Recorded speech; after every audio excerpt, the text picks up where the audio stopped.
The book of Revelation and the biblical canon. God not only revealed his word to his people, he also ensured that only the books that he inspired would be included in the canon, in the Bible. This process is called the forming of the canon. Guided by the Most High God, God's people determined which letters and other writings were inspired and meant to be included in the Bible. Certain books were admitted into the canon sooner than others. In the era of the Church Fathers, certain groups did not want to allow Revelation into the canon. Mounce explains that Christian leaders that opposed Montanism, which was a set of false teachings with many strange teachings, including the idea that the high mountain to which the angel took John in Revelation 21:10 was near the city of Papusa in Phrygia. Those that opposed Montanism were ready to reject Revelation simply because Montanus used Revelation to support his false teachings. But even though certain groups did not like Revelation, God did not ask our permission to put Revelation into our Bible. We are not to pick and choose from the Bible so that we only take what agrees with our individual tastes or is convenient to our particular circumstances. In the western part of the empire, the book of Revelation was consistently considered canonical by the middle of the 2nd century, perhaps only 50 years after it was written. But in the East, the dispute over the book and whether it should be part of the canon continued until Athanasius, who died in 373 AD. Athanasius championed the book.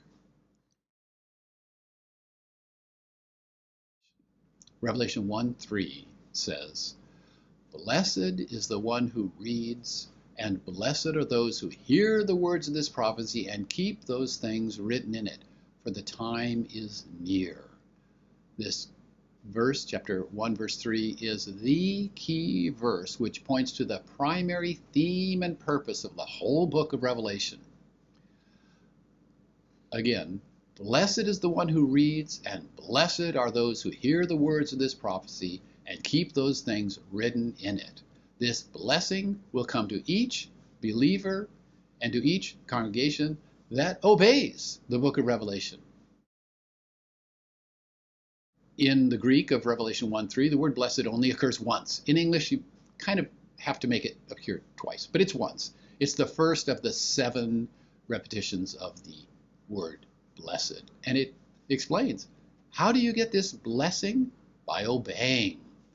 And then you read on into, those blessings or rewards, the state of blessedness that's promised in 1:3 is described in all through the book. Revelation 2:7, 10, 2:11, 2:10, 2:11, 2:17, 2:26, 2:28, 3 verse 5, 3:11 and 12, 3:21, 6:11, many other passages.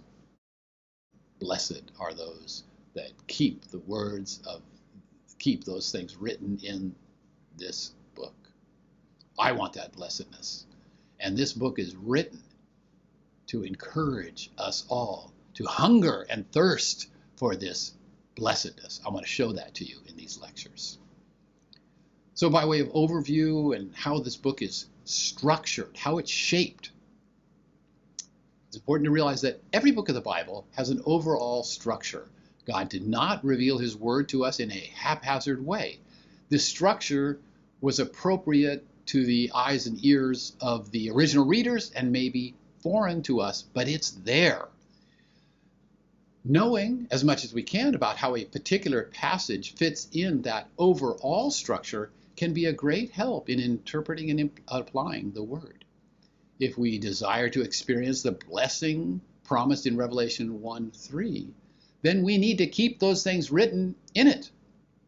That's not as simple as it might seem. Only commands can be kept. In the book of Revelation, the commands are almost exclusively in chapters 2 and 3. From chapter 4 to chapter 22, there's basically no commands for us to keep. Martin Luther complained about this when Martin Luther wrote, "Again, they are supposed to be blessed who keep what is written in this book, and yet no one knows what that is, to say nothing of keeping it. Unfortunately, Martin Luther didn't concentrate on chapter 2 and chapter 3. Those chapters have plenty to understand and plenty to obey. Indeed, there is much in this book that we will not understand until it happens. But the things we do not understand are not the most significant problem for us as we read the book of Revelation.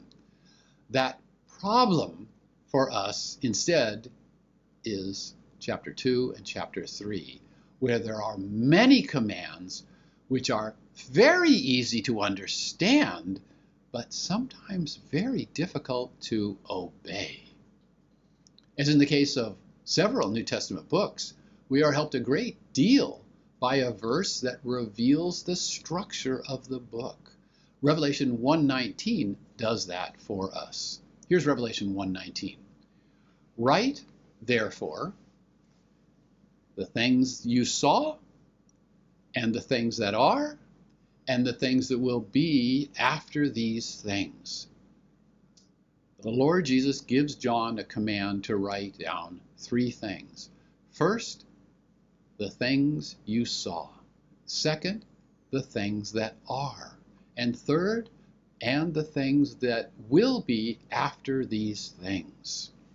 It is true that the word "and" is on rare occasion translated as "even" or "that is," but that translation is very hard to defend in this case. The Lord is clearly telling John to write down 3 things, and the book has 3 parts: the what you saw, the what is, and the what will take place after that. Yes, you could say 5 parts because there is an introduction and a conclusion. So excluding the introduction and conclusion, 3 parts.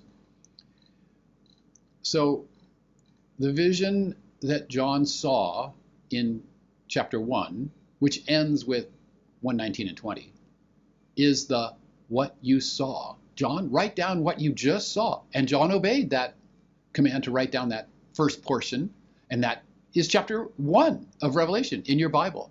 Write down what you saw. It was past tense because by the time that sentence was pronounced, John had already seen it. And then the Lord says, write down what is. Admittedly, write down what is a strange expression. What does that mean? It works very well to take that as the what is as the contemporary situation of the 7 congregations that are written down in chapters 2 and 3. The now, what is now is, remember that now was a now 2,000 years ago. It works very well to see that write down what is now is the contemporary, at that time, situation of the 7 churches, the 7 letters of chapter 2 and chapter 3. And then the Lord also said, also write down what will take place after these things. After these things this is an indication that we're talking about the future. So chapter 4 through chapter 22 verse 5 is the prophetic future section of the book of Revelation. That's the future part, the what will take place after these things. And as a clue to show us that that's indeed true, chapter 4 verse 1, in chapter 4 verse 1, at the beginning of the what will take place after these things section, John is told, come up here and I will show you what things must take place after these things. Almost exactly the same words. The third section in 1:19 is called what will take place after these things.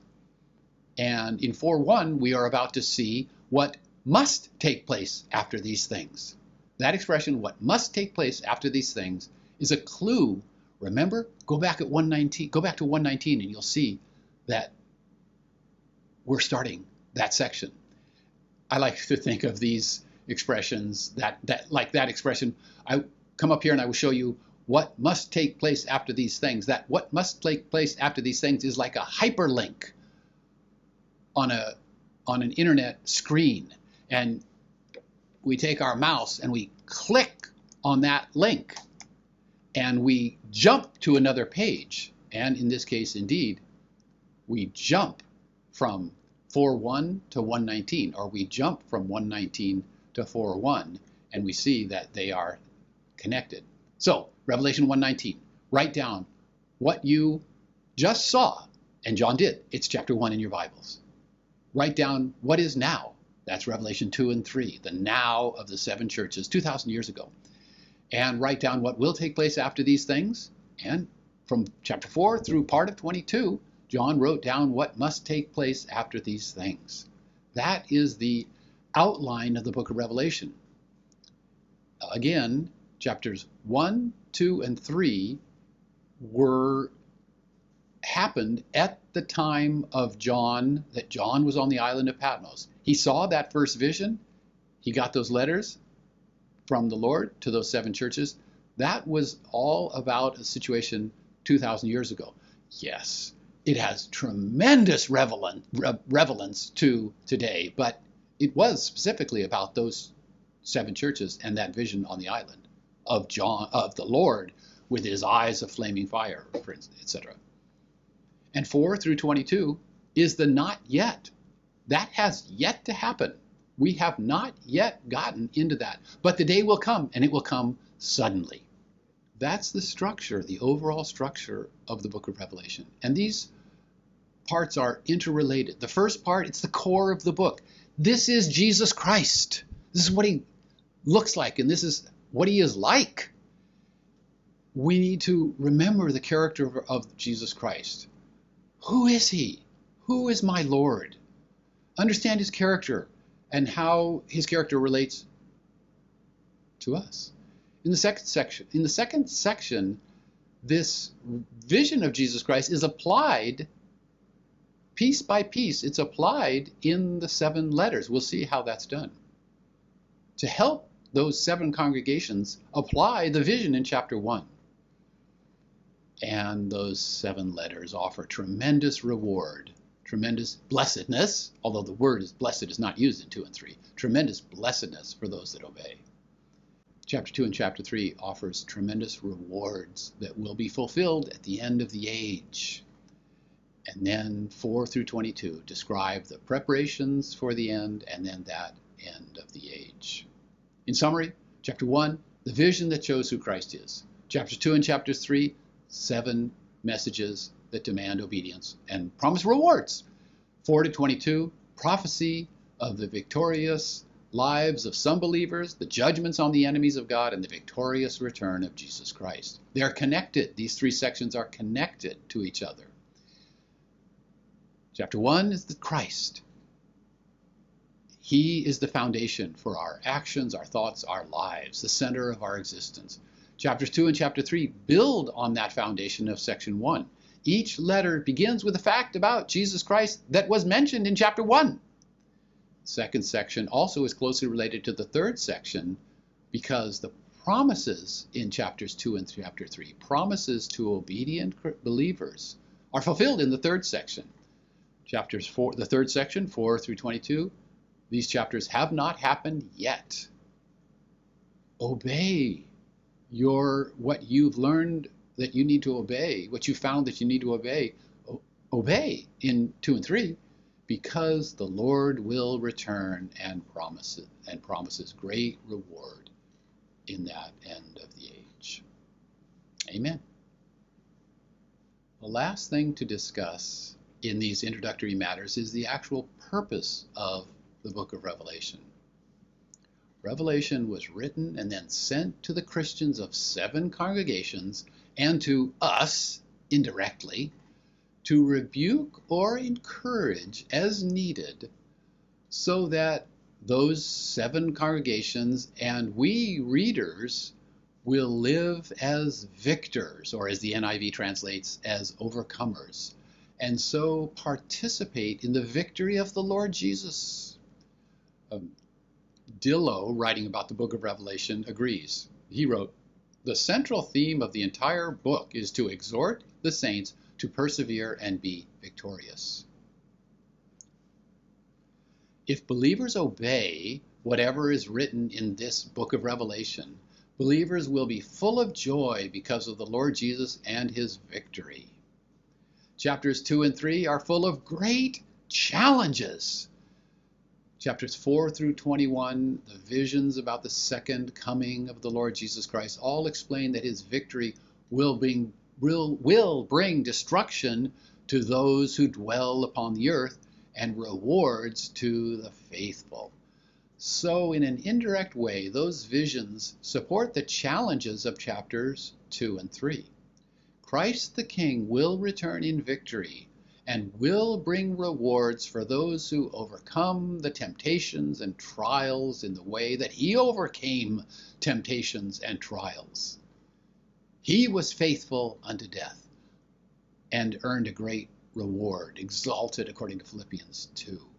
Let us be faithful unto death and earn a great reward, as described in Revelation 2 and 3.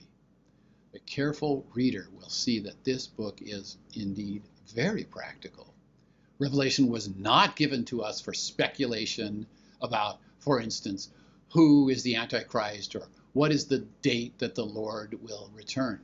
That sort of useless speculation distracts us from the true purpose of the book, which is to bring repentance if need be, but in any case, to encourage us to stand firm in the heart, in the character, and the deeds that please the Lord.